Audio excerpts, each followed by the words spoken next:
Hello friends, അസ്സലാമു അലൈക്കും. ഇന്ന് ഞാൻ നിങ്ങളുമായിട്ട് ഷെയർ ചെയ്യാൻ പോകുന്നത് ഷെസ്വാൻ നൂഡിൽസ് ആണ്. ഷെസ്വാൻ്റെ കുറേ റെസിപ്പീസ് നമ്മൾ ഓൾറെഡി ചെയ്തായിരുന്നു. ഇതുകൂടി ഒന്ന് ട്രൈ ചെയ്ത് നോക്കാം.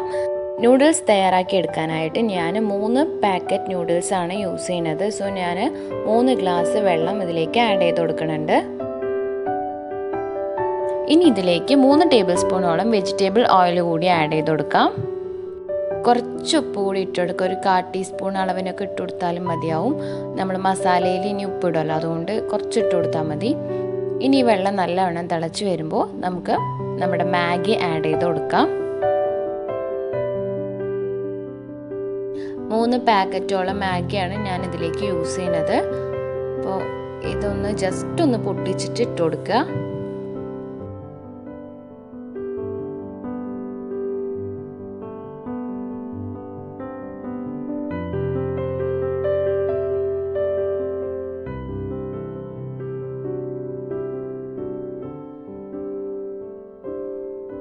ഇനി ഇത് ചെറിയൊരു തീയിൽ വെച്ചിട്ട് നമുക്ക് കുക്ക് ചെയ്തെടുക്കാം. ഒരുപാട് അങ്ങോട്ട് ഉടഞ്ഞു പോകുന്ന പരുവാവരുത്.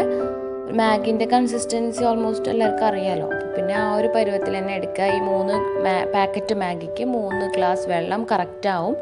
ചെറിയ തീയിൽ വെച്ചാൽ മതി, ഒരുപാട് തീ വെക്കണ്ട കേട്ടോ. ഇതൊന്ന് ലോ ഫ്ലെയിമിൽ മൂടി വെച്ചിട്ട് കുക്ക് ചെയ്തെടുക്കാം. നൂഡിൽസ് കുക്കായി വന്നതിന് ശേഷം നൂഡിൽസ് നമുക്ക് മാറ്റി വയ്ക്കാം. എന്നിട്ട് നമുക്ക് മസാല തയ്യാറാക്കാം. അതിനായിട്ട് ഞാൻ 3 ടേബിൾ സ്പൂണോളം ഓയിൽ ആഡ് ചെയ്ത് കൊടുക്കുന്നുണ്ട്. ഇതിലേക്ക് ഒരു കോഴിമുട്ട ജസ്റ്റ് ഒന്ന് പൊട്ടിച്ചൊഴിക്കുക. എന്നിട്ട് നന്നായിട്ട് ഇളക്കി കൊടുക്കുക. ഇതിലേക്ക് ആവശ്യത്തിന് ഉപ്പ് കൂടി ആഡ് ചെയ്ത് കൊടുക്കണം കേട്ടോ. നിങ്ങൾക്ക് വേണമെങ്കിൽ മസാല ഉണ്ടാക്കുമ്പോൾ അതിൻ്റെ കൂട്ടത്തിൽ വേണമെങ്കിലും ആഡ് ചെയ്യാം. ഞാനിത് സെപ്പറേറ്റ് ആയിട്ടാണ് ചെയ്യണത്. ഇത് നല്ലവണ്ണം മിക്സ് ചെയ്ത് കൊടുത്ത് കുക്കായതിന് ശേഷം നമുക്കിത് മാറ്റി വയ്ക്കാം. എന്നിട്ട് സെയിം പാനിൽ തന്നെ നമുക്ക് മസാല തയ്യാറാക്കാം.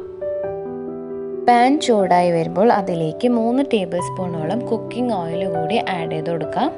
അടുത്തതായിട്ട് ഇതിലേക്ക് ക്യാരറ്റും ക്യാപ്സിക്കവും വലിയ ഉള്ളിയോ ആണ് ഞാൻ യൂസ് ചെയ്യുന്നത്. വലിയ ഉള്ളി ചെറിയ സൈസ് പൊടി അരിഞ്ഞത് ആഡ് ചെയ്ത് കൊടുക്കുക. പകുതി ഭാഗം ക്യാരറ്റ് ഇതുപോലെ നീളത്തിൽ അരിഞ്ഞിട്ട് ആഡ് ചെയ്ത് കൊടുക്കുക. നിങ്ങളുടെ സ്പ്രിംഗ് ഓണിയൻ ഒക്കെ ഉണ്ടെങ്കിൽ അതുകൂടി ആഡ് ചെയ്യുക കേട്ടോ. അതിപ്പോൾ ആഡ് ചെയ്യേണ്ട. നമ്മൾ ക്യാപ്സിക്കം എല്ലാം കൂടി ഇട്ടതിന് ശേഷം ലാസ്റ്റായിട്ട് ആഡ് ചെയ്ത് കൊടുത്താലും മതി, ആഡ് ചെയ്യുന്നവർ. ഓക്കെ, അപ്പോൾ ഇത് നല്ലവണ്ണം ഒന്ന് കുക്ക് ചെയ്തെടുക്കാം. ഇത് രണ്ടും ഒന്ന് കുക്കായി വരാൻ കുറച്ച് ടൈം ആവുന്നതുകൊണ്ട് ഫസ്റ്റ് ഇത് തന്നെ ആഡ് ചെയ്ത് കൊടുക്കുക. നമുക്ക് ക്യാപ്സിക്കം പിന്നീട് ആഡ് ചെയ്യാം. ഇതിലേക്ക് ആവശ്യത്തിന് ഉപ്പ് കൂടി ആഡ് ചെയ്ത് കൊടുക്കുക. എന്നിട്ട് നന്നായിട്ട് കുക്ക് ചെയ്തെടുക്കാം. ഷെസ്വാൻ്റെ പല റെസിപ്പീസ് ഞാൻ ഓൾറെഡി ചെയ്തായിരുന്നു.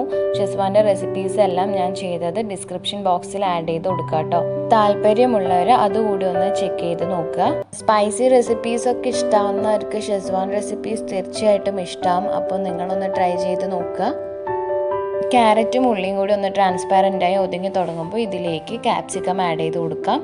ചെറിയൊരു പീസ് ക്യാപ്സിക്കം ആണെങ്കിൽ അത് മതിയാവും. മീഡിയം സൈസ് ഒക്കെ ആണെങ്കിൽ അതിൻ്റെ പകുതി എടുത്താൽ മതി കേട്ടോ. ഇതുപോലെ നീളത്തിൽ അരിഞ്ഞിട്ട് ആഡ് ചെയ്ത് കൊടുക്കുക. എന്നിട്ട് ഇതുകൂടി ഒന്ന് നല്ലവണ്ണം കുക്ക് ചെയ്തെടുക്കാം.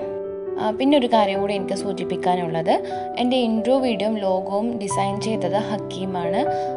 ആളുടെ ഇൻസ്റ്റാഗ്രാം ലിങ്കും ചാനലിൻ്റെ ലിങ്കും ഞാൻ ഡിസ്ക്രിപ്ഷൻ ബോക്സിൽ മെൻഷൻ ചെയ്യാം. ലോഗോ ഓർ ഡിസൈനിങ്ങിന് താല്പര്യമുള്ളവർ ആളിനെ ഒന്ന് കോൺടാക്റ്റ് ചെയ്താൽ മതിയാവും. ഇൻസ്റ്റാഗ്രാമിൻ്റെ ലിങ്ക് കൂടി ഞാൻ അതിലേക്ക് മെൻഷൻ ചെയ്യാം കേട്ടോ. അപ്പം നമ്മുടെ 3 ഐറ്റം നന്നായിട്ട് കുക്കായി വന്നിട്ടുണ്ട്. അടുത്തതായിട്ട് ഇതിലേക്ക് 1/2 ടേബിൾ സ്പൂണോളം ഷെസ്വാൻ സോസ് കൂടി ആഡ് ചെയ്ത് കൊടുക്കുകയാണ്. ഷെസ്വാൻ സോസ് ആഡ് ചെയ്യുമ്പോൾ നിങ്ങളുടെ എരിവിനനുസരിച്ച് ആഡ് ചെയ്ത് കൊടുക്കുക. റെസിപ്പി ഞാൻ ഡിസ്ക്രിപ്ഷൻ ബോക്സിൽ മെൻഷൻ ചെയ്യുന്നതാണ്. ഷെസ്വാൻ സോസ് ഞാൻ ഉണ്ടാക്കിയത് അത്യാവശ്യം സ്പൈസി ആയതുകൊണ്ട് 1/2 ടേബിൾ സ്പൂൺ ആഡ് ചെയ്തിട്ടുള്ളൂ. നിങ്ങൾ എരിവ് കുറവാണെങ്കിൽ അതിനനുസരിച്ച് ആഡ് ചെയ്യുക കേട്ടോ. നിങ്ങളുടെ ടേസ്റ്റിനനുസരിച്ച് ആഡ് ചെയ്ത് കൊടുക്കുക. ഇനി ഞാൻ ഇതിലേക്ക് 3 ടേബിൾ സ്പൂണോളം ടൊമാറ്റോ സോസ് കൂടി ആഡ് ചെയ്ത് കൊടുക്കുന്നുണ്ട്. നിങ്ങളുടെ ഷെസ്വാൻ സോസിൻ്റെ എരിവ് അനുസരിച്ച് ടൊമാറ്റോ സോസ് ആഡ് ചെയ്ത് കൊടുക്കുക കേട്ടോ. ഇതിലേക്ക് ഇനി 1 ടേബിൾ സ്പൂണോളം വിനീഗർ കൂടി ആഡ് ചെയ്ത് കൊടുക്കാം. അപ്പോൾ 1/2 ടേബിൾ സ്പൂൺ ഷെസ്വാൻ സോസിൻ്റെ എരിവിനനുസരിച്ചിട്ട് നിങ്ങൾ ടൊമാറ്റോ സോസ് ആഡ് ചെയ്ത് കൊടുക്കുക. എൻ്റെ സ്പൈസി ആയതുകൊണ്ട് ഞാൻ 3 ടേബിൾ സ്പൂൺ ആഡ് ചെയ്ത് കൊടുത്തത്. 1 ടേബിൾ സ്പൂൺ വിനീഗർ കൂടി ആഡ് ചെയ്ത് കൊടുത്ത് നല്ലവണ്ണം മിക്സ് ചെയ്തെടുക്കുക. ഇനി ഇതിലേക്ക് 1 ടീസ്പൂണോളം സോയാ സോസ് ആഡ് ചെയ്ത് കൊടുക്കാം. സോയാ സോസ് കൂടി ആഡ് ചെയ്തതിന് ശേഷം നല്ലവണ്ണം മിക്സ് ചെയ്ത് കൊടുത്തിട്ട് ഉപ്പ് ടേസ്റ്റ് ചെയ്ത് നോക്കുക. എന്നിട്ട് നിങ്ങൾക്ക് ഉപ്പ് ബാലൻസ് ആയില്ല എങ്കിൽ ആവശ്യത്തിന് ഉപ്പിട്ട് കൊടുക്കണം.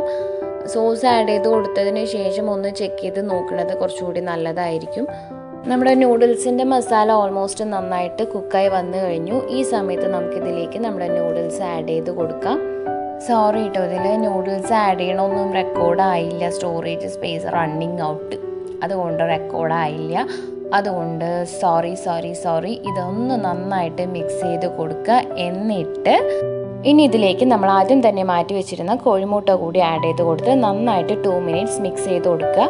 എന്നിട്ട് നമുക്ക് ഫ്ലെയിം ഓഫ് ചെയ്യാം. എന്നിട്ട് സെർവ് ചെയ്യാം. ചൂട്ടോടുകൂടി കഴിക്കാൻ നല്ലൊരു ടേസ്റ്റാണ്. തീർച്ചയായിട്ടും നിങ്ങളിതൊന്ന് ട്രൈ ചെയ്ത് നോക്കുക. നിങ്ങൾ ആകെ ശ്രദ്ധിക്കേണ്ട കാര്യം ഷെസ്വാൻ സോസിൻ്റെ സ്പൈസിനെസ്സും ഉപ്പ് ആവശ്യത്തിന് ഉണ്ടോ എന്നുള്ളതുമാണ്. ഇത് രണ്ടും ബാലൻസ് ആയാൽ കിടിലൻ നൂഡിൽസ് ഇവിടെ തയ്യാറായി കഴിഞ്ഞു.